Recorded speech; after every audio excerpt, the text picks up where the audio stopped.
I'm Alex Naramore, the Mischief Maker, and today I'm going to show you how to make Tanglewood Pie from my hometown. Let's get started.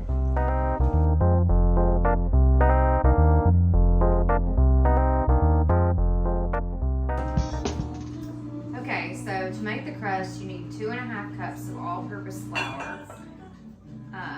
I like to put it in a bowl, even though I keep it in a canister, because I feel like it's easier to get to than dipping into like a narrow sort of a jar. I didn't really put enough in there. Just messily do it. That's the fun of baking. Yeah, it is the fun of baking. I agree. There's two. You just kind of like loosely do it and level it off with your finger.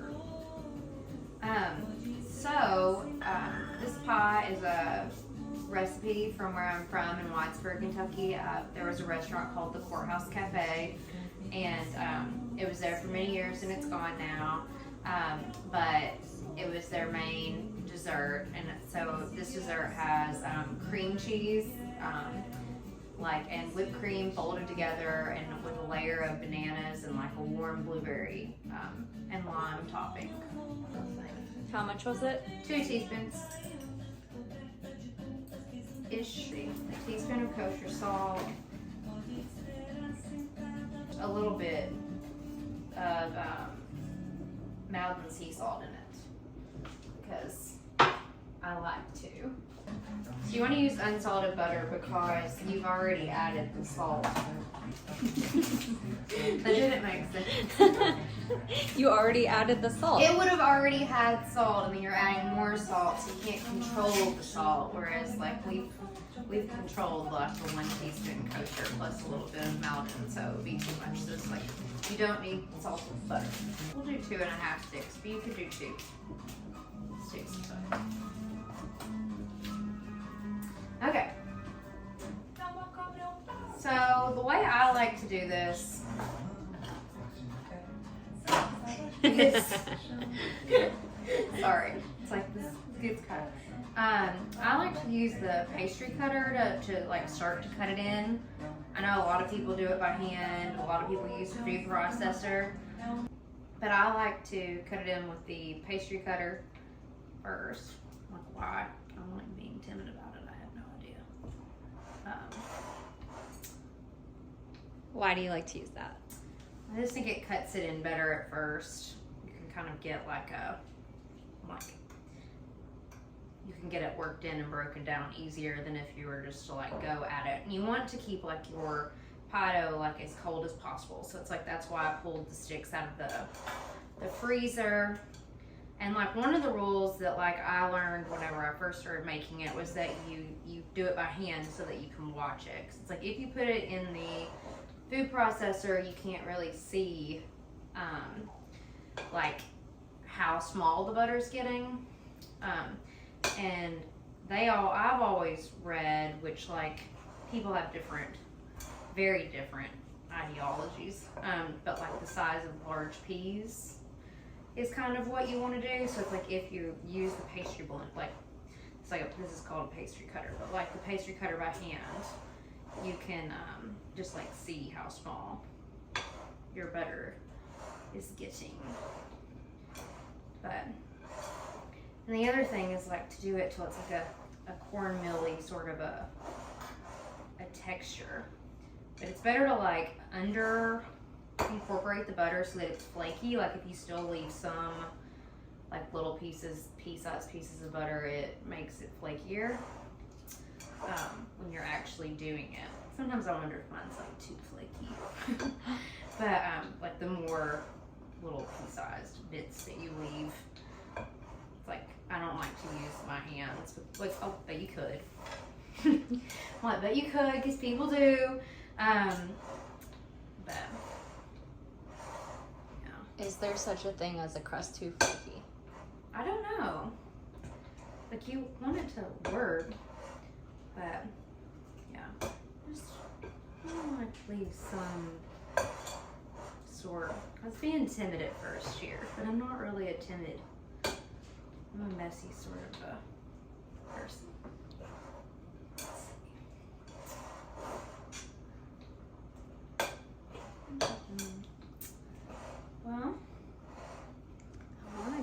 close-up shots of this pie.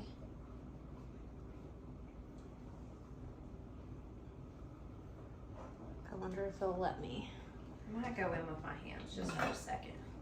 It will not.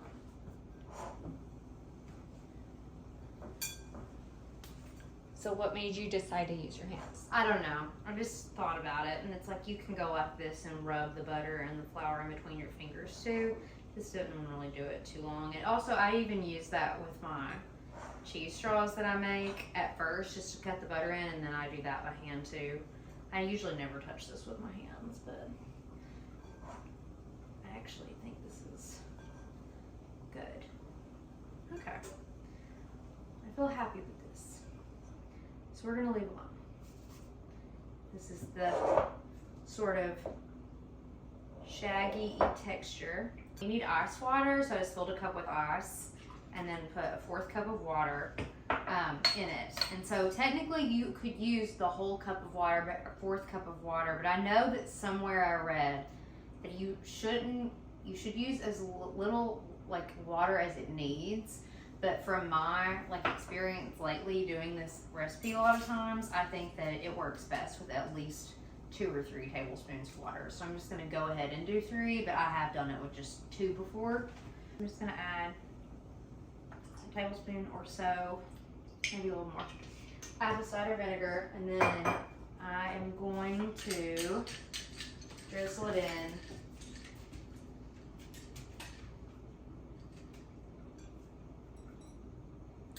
Just 3 tablespoons. And I would have said to do it and add as you go, but I've done this quite a bit lately, so I feel like this is, and this is the point where you really don't want to overwork it at all. You're just barely kind of grabbing it and throwing it together, because you don't want the heat of your hands to start messing things up. I don't really have enough room here with all of our bits and bobs. I'm like, where could this go? I'm giving this to you. Okay. Let's do this. Let's just put it on the counter itself. So there's this. See, I think this is gonna be good. And it's kind of coming together, and you can see it kind of come together. I'm a very messy sort of baker. I'm gonna put it on the counter. Put this over here. Put this over here, and just very kind of go like this and bring it together. You don't want it to be smooth at all. You still want it to be shaggy, and then just together a little bit, and then you're just going to fold it 2 times. And that's going to see. It's already, what it does is it rehydrates when you're doing it. So it's even now, you could have got by with doing 2 tablespoons, but I think 3's safe. Just do the 3.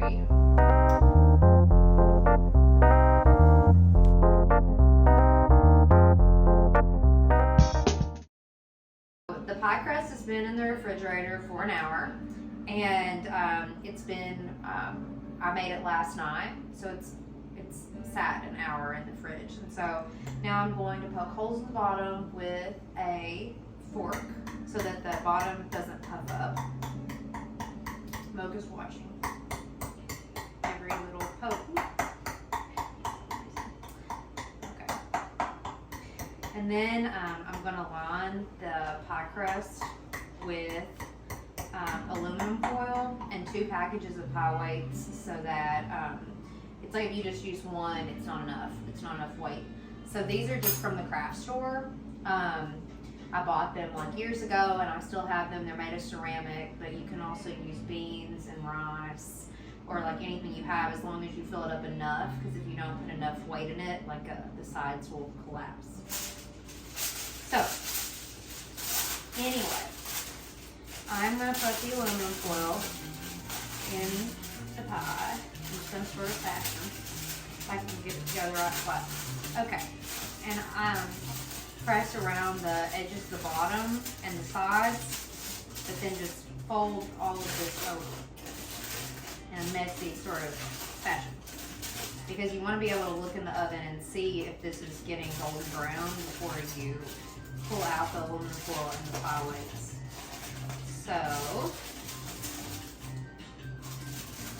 good enough. And I'm actually gonna lay the pie on a sheet pan so that you can lift it in and out of the oven without knocking the crust off. Because usually this is actually a 9.5-inch pie pan, but the pie is normally like a 9-inch pie pan.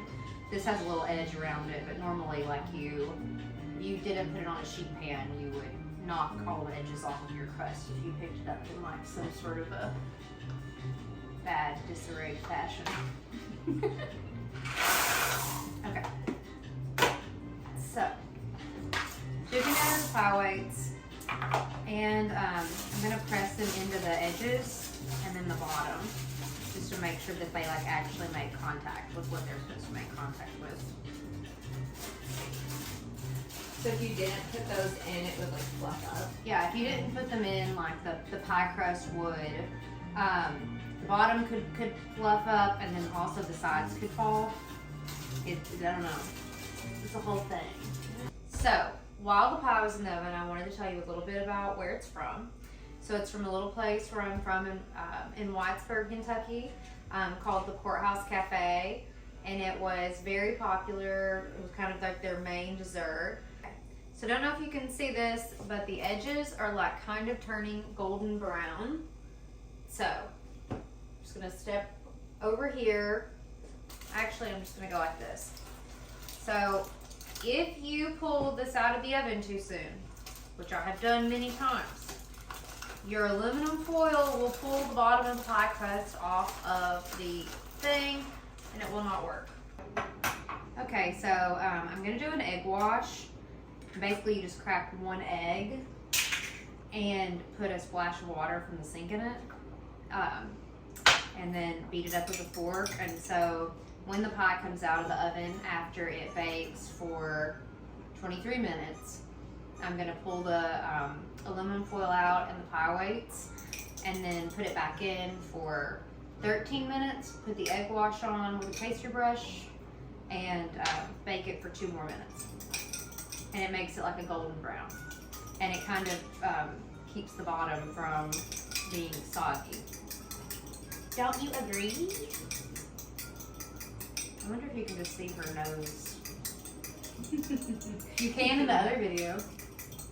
This is the crust at 13 minutes. I'm gonna go ahead and pull it out and put the egg wash on. So you can see it's definitely like a golden creamy color.